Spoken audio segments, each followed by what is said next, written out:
월세도 못 낼 정도로 교회들이 지금 힘겹다고 합니다. 그런데 그 기사를 읽으면서 문득 제 머리에 떠오르는 이야기가 하나 있었는데요. 그것은 경주 채부잣집네 이야기였습니다. 경주 채부잣집에는 가문이 하나 있었다고 하죠. 그 가문이 무엇입니까? 흉년이 들면 사방 백리 안에 굶어 죽는 사람이 없도록 하라. 이게 바로 경주 채부잣집네 대대로 물려온 가문이었습니다. 그래서 옳지 이 코로나 흉년 가운데 우리 북문교회가 익산 지역의 최부잣집이 되어야 되겠다. 하나님께서 저에게 그런 마음을 주셨습니다.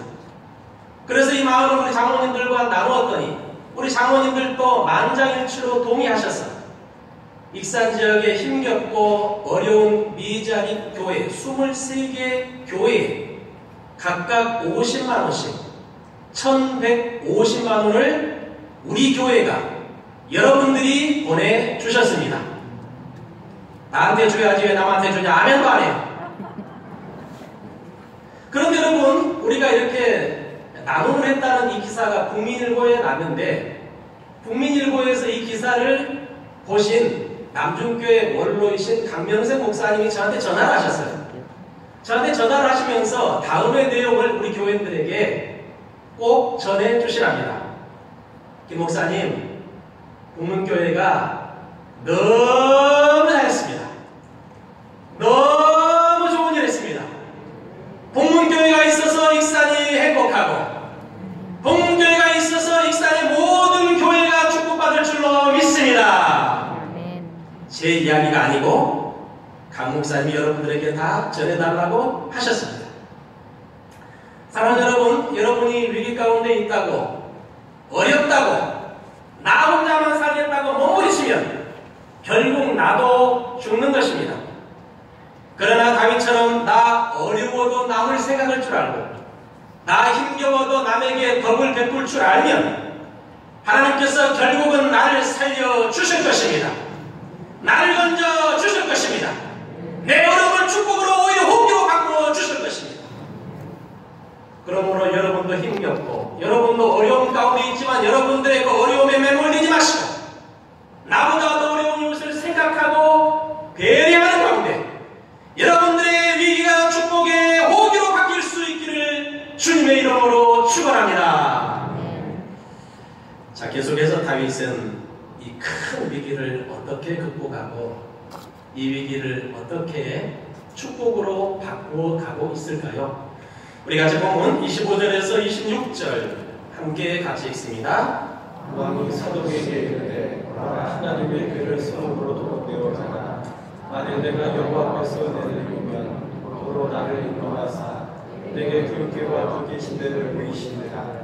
그러나 그가 이와 같이 말씀하시기를 내가 너를 기뻐하지 아니한다 하시면 종이 여기 있사오니 선이 여기시는 대로 내게 행하시옵소서 하리라. 아멘. 여러분 이 말씀 맨 앞에 나오는 사독은 이름인데요. 당시 대제사장입니다.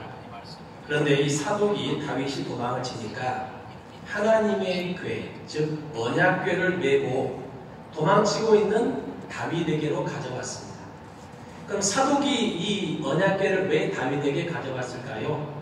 이 언약궤는 하나님의 인재의 상징으로서 당시 사람들이 생각하기로는 언약궤가 함께 있는 쪽이 전쟁에 승리하고 대적을 물리칠 수 있다.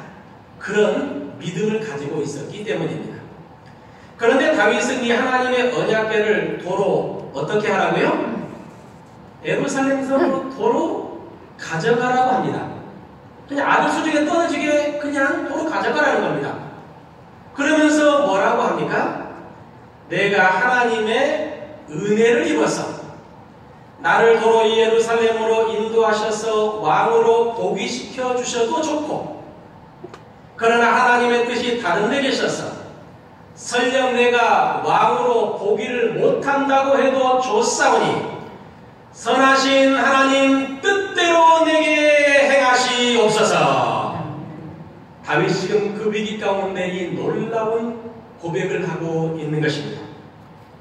그렇습니다. 다윗은 내가 꼭 아들 발람군을 제압하고 왕으로 보기를 해야만 하나님은 은혜로우시고 선하신 분이 아니라는 것입니다. 대신에 내가 설령 왕으로 보기를 못한다고 해도 하나님은 저에게 변함없이 은혜로우시고 하나님은 저에게 변함없이 선하신 분인 줄로 믿습니다. 이 하나님의 주권의 이 위기의 순간 자신의 인생을 던져놓고 있는 것입니다. 그럼 여러분, 하나님의 주권에 내 인생을 거는 주권적 신앙이란 과연 무엇일까요? 무엇이 주권 신앙일까요?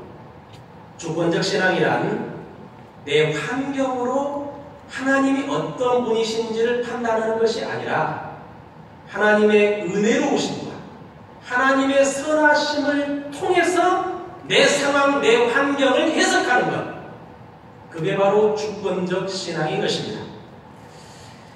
다음은 코로나의 축복이라고 하는 글인데요. 여러분들에게 소개해 드리겠습니다. 어느 집의 남편이 먼저 고백합니다. 코로나 바이러스는 내 생애 최고의 선물이다. 아내가 친구들과 가려던 여행을 다 취소했다. 아내가 친구들과 백화점에 더 이상 쇼핑하러 나가지 못한다. 몸에 좋은 것.